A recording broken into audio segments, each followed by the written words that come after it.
Hello दोस्तों, मैं सरला रावत शाह और आप देख रहे हैं NG express news. Supreme Court और हाई कोर्ट के जज के खिलाफ महाभियोग की प्रक्रिया को लेकर एक बार फिर हलचल तेज हो चुकी है। महाभियोग को लेकर उच्च सदन में कम से कम 50 सांसदों की ओर से सदन के पीठासीन अधिकारी के सामने नोटिस के रूप में अनुरोध प्रस्तुत किया जाता है। तो वहीं राज्यसभा में विपक्ष की ओर से इलाहाबाद हाईकोर्ट के न्यायाधीश जस्टिस शेखर कुमार यादव के खिलाफ महाभियोग प्रस्ताव का नोटिस देने की तैयारी की जा रही है। लेकिन महाभियोग शुरू करने की प्रक्रिया लंबी है और अब तक के इतिहास में जजों के खिलाफ महाभियोग लाने का कोई भी प्रयास जो है वो पूरा नहीं हो सका है। महाभियोग की प्रक्रिया क्या होती है, आइए जानते हैं। सुप्रीम कोर्ट या हाई कोर्ट के जज के खिलाफ महाभियोग की प्रक्रिया करने के लिए उच्च सदन में कम से कम 50 सांसदों की ओर से संसद के पीठासीन अधिकारी के सामने नोटिस के रूप में अनुरोध जो है उसे प्रस्तुत किया जाता है।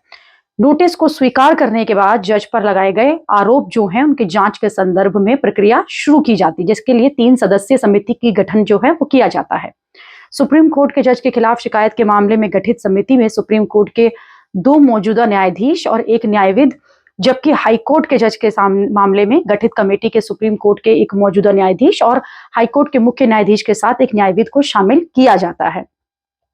महाभियोग प्रस्ताव को पारित करने के संबंधित सदन में उपस्थित और मतदान करने वाले सदस्यों की कम से कम 2/3 सदस्यों का प्रस्ताव के पक्ष में समर्थन जरूरी होता है। वहीं विपक्ष के पास बहुमत का अभाव, वर्तमान में उच्च सदन में विपक्ष के 100 सांसद हैं। 245 सदस्यों वाले उच्च सदन में महाभियोग प्रस्ताव पारित करने के लिए 163 सदस्यों का समर्थन जरूरी है। ऐसे में अगर सत्ता पक्ष ने प्रस्ताव से दूरी बनाई तो इसका गिरना तय है। हालांकि विपक्षी दलों का कहना है कि इसके सहारे उसकी योजना जस्टिस यादव के खतरनाक टिप्पणियों पर देश का ध्यान आकर्षित करना है। अब तक महाभियोग के 4 प्रयास जो हैं वो संसद के दोनों सदनों में जजों के खिलाफ लाए जा चुके हैं। इनमें से कोई भी प्रस्ताव प्रक्रिया पूरी नहीं कर पाया। 90 के दशक में सुप्रीम कोर्ट के जज वी रामास्वामी के खिलाफ भ्रष्टाचार के आरोप में महाभियोग लाया गया था, मगर यह प्रस्ताव लोकसभा में गिर गया।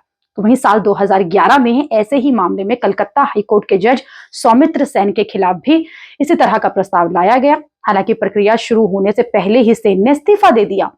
सिक्किम हाईकोर्ट के जज पीडी दिनाकरन ने भी राज्यसभा में प्रक्रिया शुरू होने से पहले अपना इस्तीफा दे दिया था।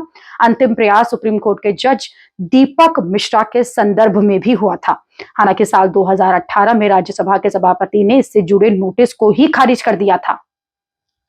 हमसे जुड़े रहने के लिए हमारे YouTube चैनल को सब्सक्राइब करें और नई वीडियो की नोटिफिकेशन के लिए बेल आइकॉन को दबाएं।